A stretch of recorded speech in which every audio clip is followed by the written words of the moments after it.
నేను నాకెందుకులే అని నా సినిమాలు నేను చేసుకుంటున్నా. ఎస్, అమరావతి విషయంలో శివాజీ ఎప్పుడైనా మాట్లాడతాడు, ఎప్పుడైనా ఏ పార్టీతో అయినా ఎదురెళ్ళి మాట్లాడతా. అది రైతుల కష్టం. ఆ కష్టాన్ని మీరు మీ ఇష్టం వచ్చినట్టు ఎవరికాళ్ళు వాడేసుకుందామంటే చూస్తా ఊరుకోం. ఏంటి, నేను ఈ సినిమా రిలీజ్ ముందు ఇచ్చిన ఇంటర్వ్యూ మీ అందరికి చాలా ఇబ్బందిగా అనిపించింది కదా. నేను ఎప్పుడైనా మాడతా గురు, ఎవడికి భయపడను. మీలాగా ఆడెవడో ఇచ్చే పేటీఎం డబ్బుల కోసం నా బతుకు నడిస్తే చాలులే అని అనుకుని పోయే రకాన్ని కాదు నేను. అలాగైతే మీ అందరూ తెలుసోలేదు, నేనే ఒక వ్యవస్థను ఏర్పాటు చేయగలిగినోడిని నేను కాదు. ఈ బతుకిచ్చింది మనకి జనం, అది నాకైనా రాజకీయ నాయకులకైనా. మధ్యలో పేటీఎం గాళ్ళు ఉన్నారు చూసారా మీరు, మీ అందరూ ఈ సినిమాని ఆపగలరేమో, మీరు శివాజీని ఆపలేరుగా. ఏంటి, సినిమాని ఎలా ఆపగలరు మీరు? మొత్తానికి ట్వీట్లు వేసి ఇన్స్టాలో మీ ఇష్టం వచ్చినట్టు రెచ్చిపోయి సినిమాకి కొంతమంది ఇక్కడ రెగ్యులర్ గా రివ్యూలు ఇచ్చే వాళ్ళతోటి రాపిచ్చేసి కింద కామెంట్లు పెట్టిచ్చేసి, ఒకడైతే వాడికి ఒక 100K సబ్స్క్రైబర్స్ ఉంటాడు. సినిమా రిలీజ్ కూడా కాల. ఆశ్చర్యపోయాను నేను, ఏంటి ఏదో తేడా కొడుతుంది అనుకున్నా. అయినా నేను కంప్లైంట్ ఇద్దాం అనుకున్నా. అయినా వద్దు పిల్లనాళ్ళు బాధపడటం. కానీ రే, పేటీఎం బ్యాచ్ నన్ను తగులుకుందాం అనుకుంటే మీ ఓడికే ప్రమాదం. గుర్తుపెట్టుకోండి, నేను జనం కోసం బతికే మనిషిని, జనం డబ్బుల కోసం బతికే మనిషిని కాదు. వద్దు గురు, నా జోలి వద్దు. జగన్ గారు, నేను మళ్ళీ చెప్తున్నా, నాకు రాజకీయాలు వద్దు. నాకు కావాల్సింది, నేను అమరావతి రైతుల కోసం నిలబడ్డాను, జనం కోసం నిలబడతా. అది ఏ పార్టీ అయినా, అది మీరైనా ఇంకో పార్టీ అని ఎవరైనా సరే, ఎదురొస్తే జనానికి ఎదురొస్తే మాత్రం నేను నిలబడతా. కానీ నేను మాట్లాడుకుందా ఇంక నుంచి. నేను డైరెక్ట్ గా అడుగుతా పిఎం గారినే, ఈ దేశంలో సిబిఐ మీద నమ్మకం ఉండాలంటే, సిబిఐ మీద నమ్మకం కుదరాలంటే ఫస్ట్ కేసులను రాజకీయ నాయకులందరినీ కూడా పక్కన పెట్టి, రాజకీయాల నుంచి పక్కన పెట్టి, వాళ్ళు మంచోళ్ళ చెడ్డోళ్ళ అని తేలిన తర్వాత వాళ్ళని పాలిటిక్స్ లో ఉండే విధంగా చేయగలిగితే బాగుంటదని పిఎం గారిని కూడా అడుగుదాం అనుకున్నా. ఇక నుంచి మిమ్మల్ని రోజు అడుగుతా. ఇక నుంచి మీకు రోజు నా జోలు రావద్దు. నేను నా బతుకు నేను బతుకుతున్నా, నిజాయితీగా బతుకుతున్నా. ఏ రాజకీయ పార్టీ దగ్గర పోయి చేయి జాపలా. మీరంటే భయపడతామా? ఏం చేస్తారు అబ్బాయి? మీ గవర్నమెంట్ ఉన్నప్పుడే ఏం చేయలేకపోయారు. నన్ను ఎందుకు చేయలేకపోయారు తెలుసా? పైన నేచర్ ఒకటి ఉంది రాబాయ్. రప్ప ఇవన్నీ బాగుంటాయి వీడియోల్లోనూ వాటిలో చూసుకోవటానికిను ఎగేసుకొని మనం భుజాన రేపేదో జరుగుద్దని ఊహించుకుంటే. మనందరికంటే ప్రకృతి గొప్పది రాబాయ్, గుర్తుపెట్టుకోండి. అయినా వ్యవస్థ గురించి ఆలోచించాలి కానీ, ఎవడో ఒకటి డబ్బు సంపాదించుకుందాం జనం మీద అని వాడి కోసం వాడిచ్చే 1000 రూపాయలు, 4000, 10,000, 20,000, 1,00,000, 2 లక్షల రూపాయల కోసం ఎంతమంది భావితరాల భవిష్యత్తు ఆడుకుంటారా మీరంతా? బుద్ధి ఉందంటారా మీకేమన్నా? మనందరం ఏమి లేకుండా ఇంత దూరం వచ్చాం కదా. మాట్లాడుకున్నారా బాయ్? రేపు నుంచి మాట్లాడదాం మీ నాయకుడి గురించి, మీ పేటీఎం బ్యాచ్ గురించి. ఇంకా ఉన్నారు, తీస్తా. ఇప్పుడు దాకా సైలెంట్ గా ఉన్నా నేను. మీరు నా బతుకు దాకా వచ్చారు చూసారా? ఒక్కొక్కటి చూద్దాం, మాట్లాడుకున్నారా బాయ్?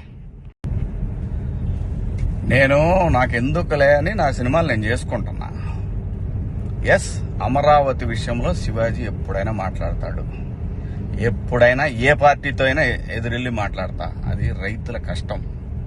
ఆ కష్టాన్ని మీరు మీ ఇష్టం వచ్చినట్టు ఎవరికాళ్ళు వాడేసుకుందామంటే చూస్తా ఊరుకోం.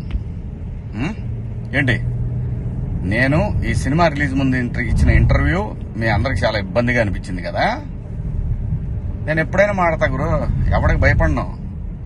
మీలాగా ఆడెవడో ఇచ్చే పేటీఎం డబ్బుల కోసం నా బతుకు నడిస్తే చాలులే అని అనుకుని పోయే రకాన్ని కాదు నేను. అలాగైతే మీ అందరూ తెలుసోలేదు, నేనే ఒక వ్యవస్థను ఏర్పాటు చేయగలిగినోడిని నేను కాదు. ఈ బతుకిచ్చింది మనకి జనం, అది నాకైనా రాజకీయ నాయకులకైనా.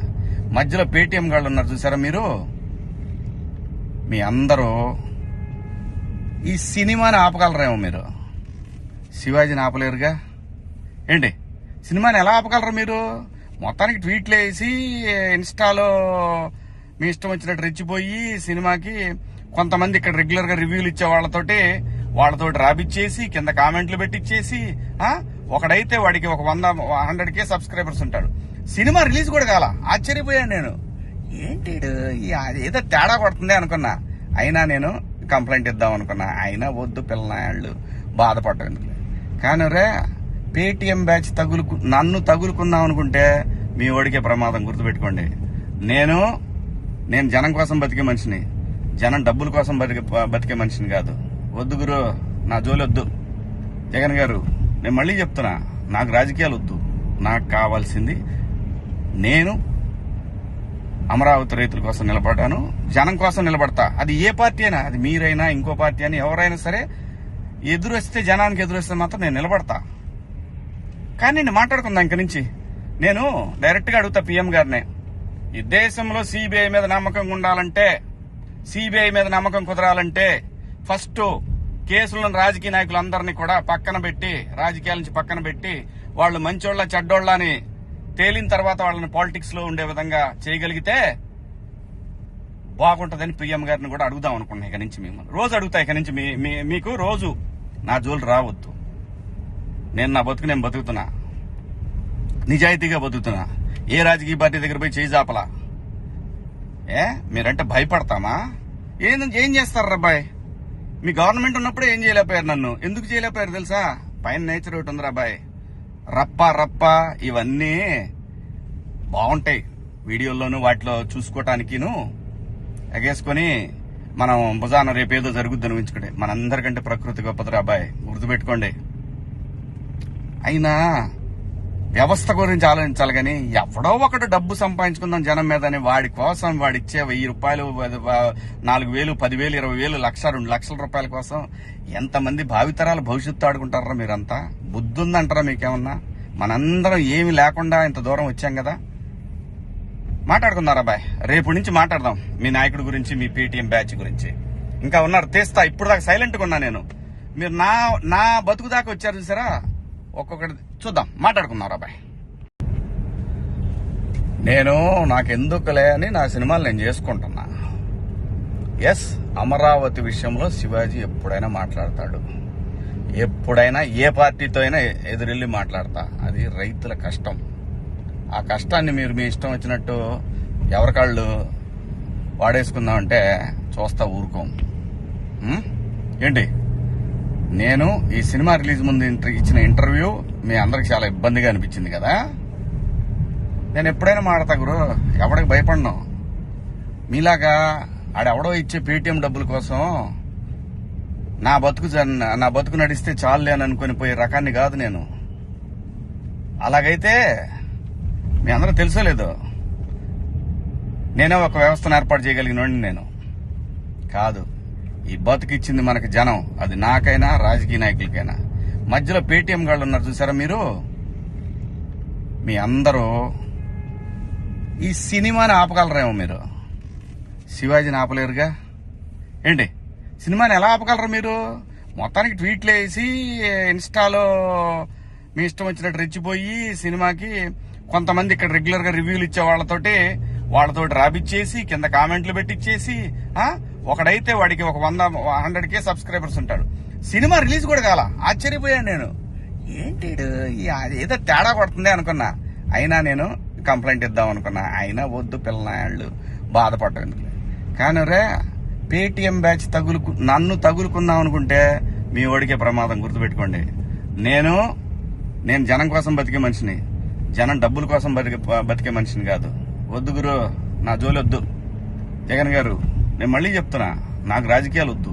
నాకు కావాల్సింది నేను అమరావతి రైతుల కోసం నిలబడ్డాను, జనం కోసం నిలబడతా. అది ఏ పార్టీ అయినా, అది మీరైనా ఇంకో పార్టీ అని ఎవరైనా సరే, ఎదురొస్తే జనానికి ఎదురొస్తే మాత్రం నేను నిలబడతా. కానీ నేను మాట్లాడుకుందా ఇంక నుంచి.